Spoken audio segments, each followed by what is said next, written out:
भाइयों बहनों नमस्कार। मैं अब्दुल शेख करीम दुर्ग से।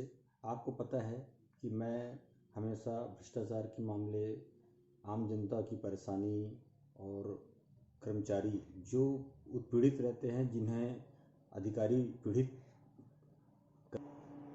होते हैं, उन्हें मैं इंसाफ दिलाने के लिए कोशिश करता हूं। और वर्तमान में मैं अभी एक मामला फिर से लेके आया हूं। वो मामला है खैरागढ़ का मामला है।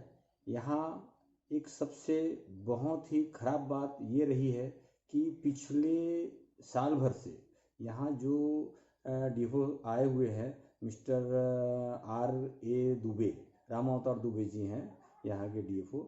इनके आने के उपरांत आज आप समझ लीजिए वहाँ पर किसी भी प्रकार के विकास कार्य अच्छे से और जिस प्रकार से होने चाहिए वो नहीं हो पा रहे हैं। जिस गति से होने चाहिए, जिस समय में पूरे काम निपट जाने चाहिए, वो भी नहीं हो पा रहे हैं। और इस संबंध में कई बार अधिकारियों को मैंने आगाह किया, बताया, और उनके बावजूद आज भी ये समस्या वहाँ बनी हुई है।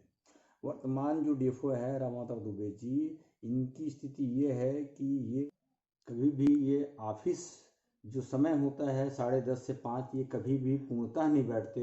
ये कभी जब आते हैं तो ये 4 बजे के बाद आते हैं और शाम को 6-7 बजे तक बैठकर काम निपटाते हैं।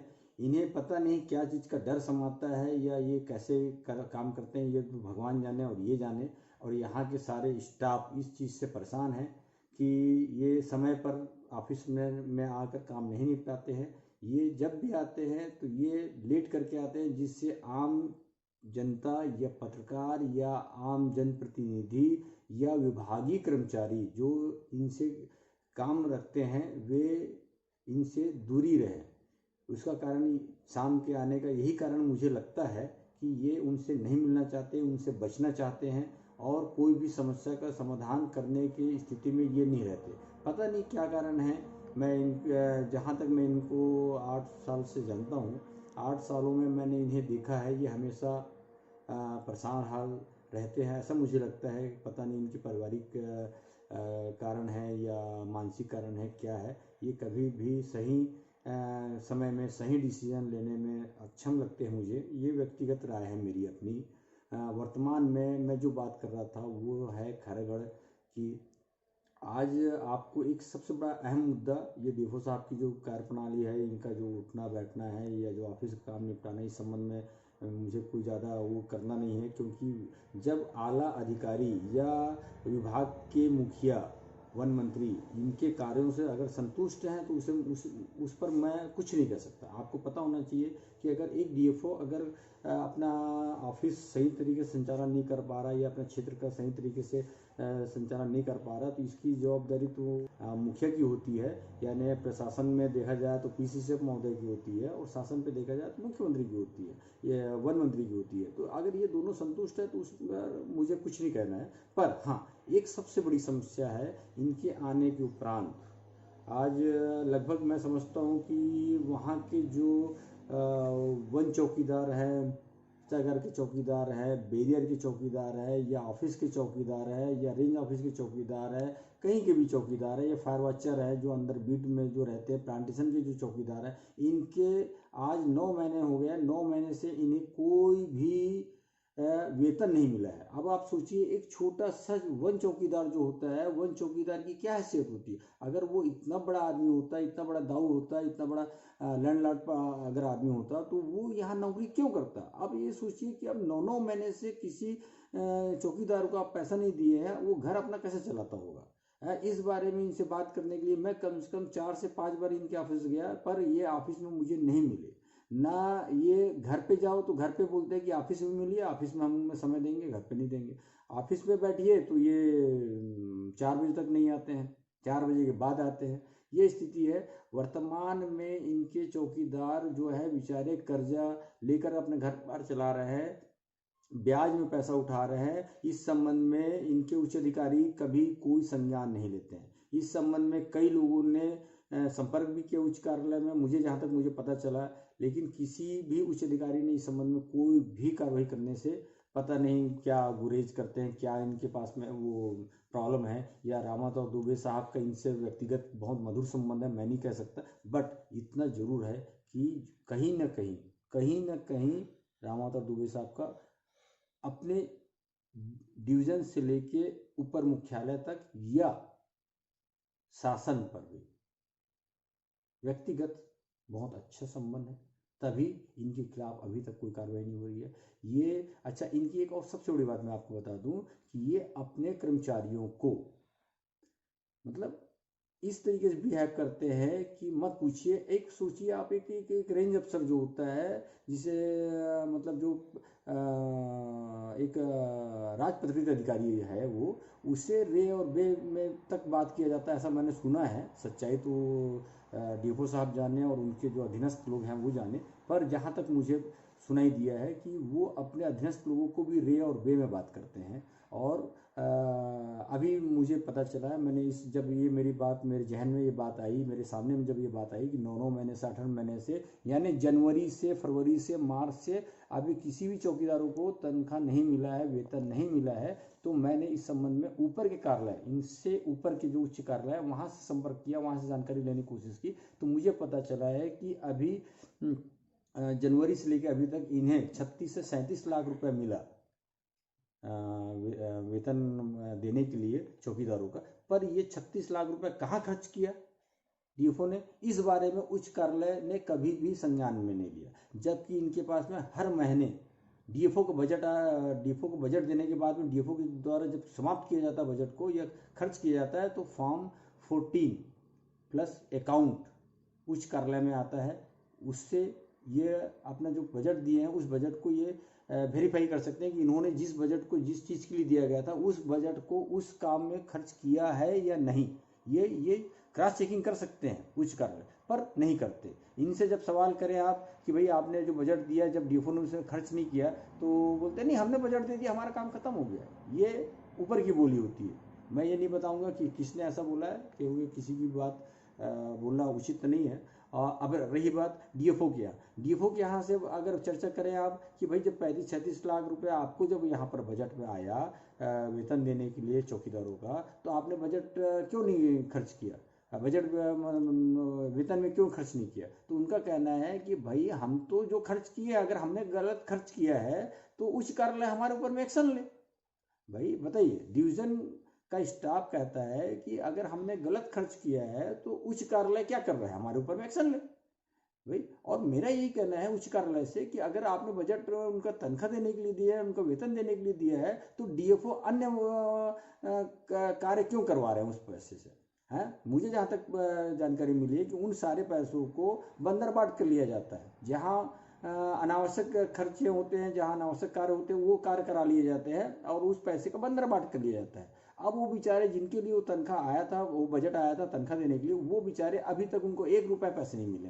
तो ये तो जांच का विषय है ना कि बजट आपने किसी दूसरे चीज के लिए लाया था, तनख्वाह देने के लिए चौकीदारों का, लेकिन उस पैसे को आपने दूसरे कार्य करा कर उस बजट को समाप्त कर दिया, बंदरबाट हो गया वो।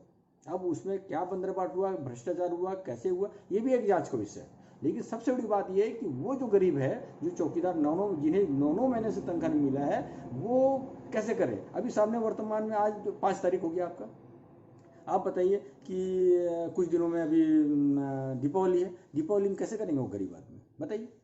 है, तो सोचिए, ये वन मंत्री का दायित्व बनता है कि वो अपने जो वन विभाग में है ऐसे डीएफओ जो है, इन डीएफओ को तत्काल वहां से हटाए जो अपने दायित्वों का निर्वाह नहीं कर सकते, जो अपने क्षेत्र में दौरा ठीक से नहीं कर सकते, अपने ऑफिस में ठीक से नहीं बैठ सकते, ऑफिस के कर्मचारियों से बिहेवियर उनका गंदा है, खराब है। जब ये खबर मेरे जैसे एक अदना सा पत्रकार है, अदना सा जो सामाजिक कार्यकर्ता है, इस तक ये बात आ रही है, तो क्या उन तक बात नहीं पहुंचती होगी ऊपर तक?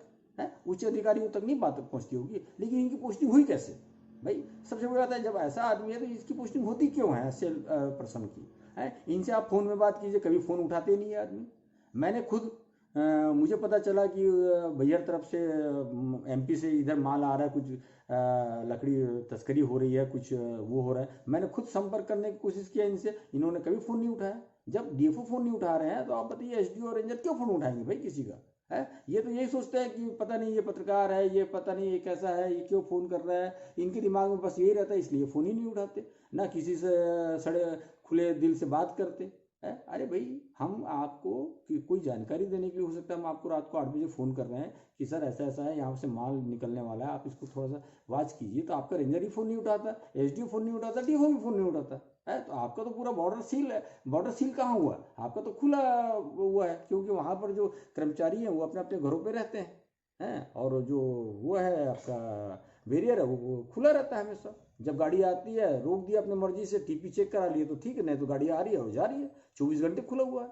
आप जाके देख लीजिए, हैं, गंडई बैरियर को देख लीजिए, आप सालेवारा को जाकर देख लीजिए, आप आपके बिल्कुल स्थिति वैसी है। और रही बात डीएफओ साहब की, तो डीएफओ साहब को इस संबंध में कई कर्मियों ने भी बोल दिया है कि वहाँ की लोकल लोगों ने भी कहा है कि आप ऑफिस में नहीं बैठते, आपके बिहेवियर ठीक नहीं है, आप फ़ोन नहीं उठाते समय में, हम कोई काम बात करना चाहते हैं आपसे, आपसे कोई समस्या रखना चाहते हैं तो आप तो फ़ोन ही नहीं उठाते।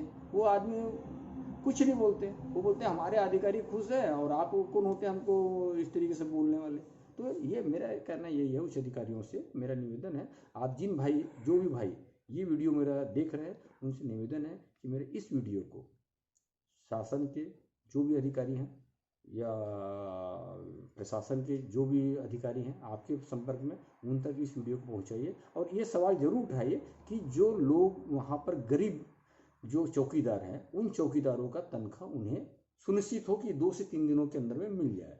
और उस डीएफओ साहब के ऊपर जरूर जांच होनी चाहिए कि वो जो पैसे उच्च कार्यालय से तनख्वाह देने के लिए आए थे, वेतन देने के लिए आए थे चौकीदार के, वो पैसे उन्होंने कहाँ खर्च किए, ये तो बिल्कुल जांच होनी चाहिए। और उनका बिहेवियर और उनके ऑफिस में बैठने का जो समय है उसको भी चिन्हित किया जाए, उससे भी जांच के घेरे में लिया जाए। ये मेरी अपनी राय है, जो मैं लीगली तो नहीं बोल सकता कि ऐसे होना चाहिए वैसे होना चाहिए, पर ये जो मैंने अपने सामने में देखा, मैं आते जाते मैंने जो अनुभव किया वो मैं आपसे साथ में शेयर कर रहा हूँ। और मैं चाहता हूँ ये सारी बातें जो है शासन की नज़र में आए, प्रशासन की नज़र में आए। और अगर कहीं बहुत अच्छी बात हो, कोई मेरे मित्र जो इस वीडियो को देख रहे हैं, वो इस वीडियो को अगर माननीय मुख्यमंत्री दाऊ बघेल जी के पास में अगर इसे पहुंचा दे, या वन मंत्री महोदय मोहम्मद अकबर साहब के पास में इसको पहुंचा दे तो बहुत अच्छा होगा। और इस चीज़ को मैं ये समझकर अभी आपसे मुखातिब हो रहा हूँ कि शायद आप सामने में मेरे इस वीडियो को देखने वाले मुख्यमंत्री महोदय हों, या हो सकता है आप मोहम्मद अकबर साहब भी हों।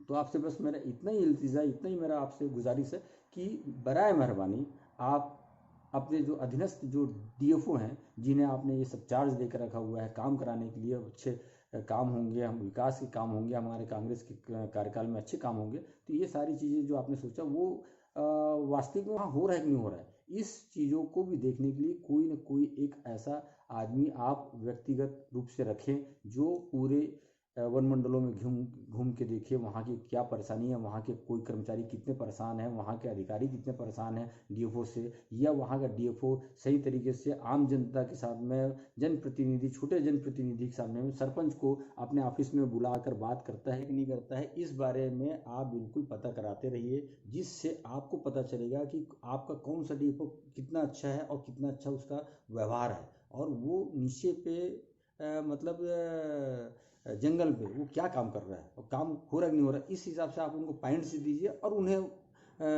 पोस्टिंग कीजिए, हैं। क्योंकि वर्तमान में आज तो पोस्टिंग के लिए ऐसा रेलम पेल मचा हुआ है कि हर आदमी पता नहीं वो कहाँ से क्या जुगाड़ करता है, कोई संबंधित विधायक को ऐसा पकड़ता है, पता नहीं किस सीसी में उतारता है वो, कि सामने वाला विधायक तो उनका एकदम भक्त हो जाता है कि नहीं हमारे डीएफओ होंगे तो यही एसडीओ साहब हमारे प्रभारी बने रहेंगे। पता नहीं इस तरीके से कैसे क्या होता है, ये तो खैर भली बात ही, आप मंत्री महोदय हैं, आप मुख्यमंत्री महोदय हैं, या आप प्रशासन के बड़े अधिकारी हैं, आपको पता होगा कैसे क्या होता है ये गणित, मुझे तो खैर बहुत ज़्यादा समझ में नहीं आता। लेकिन हाँ, कि जो भी हो इन सारी चीज़ों को आप देखें कि आपका डीएफओ वाकई आपके हिसाब से, आपके शासन के हिसाब से, आपकी पार्टी की लाइन में जो काम आपने घोषणा किया उस काम को ये वाकई में नीचे में उतार रहा है कि नहीं उतार रहा है, या सिर्फ ये वहाँ पर बैठ के अपना समय काट रहा है। और बाकी सब आप समझदार हैं, मैं नहीं कहना चाहूँगा।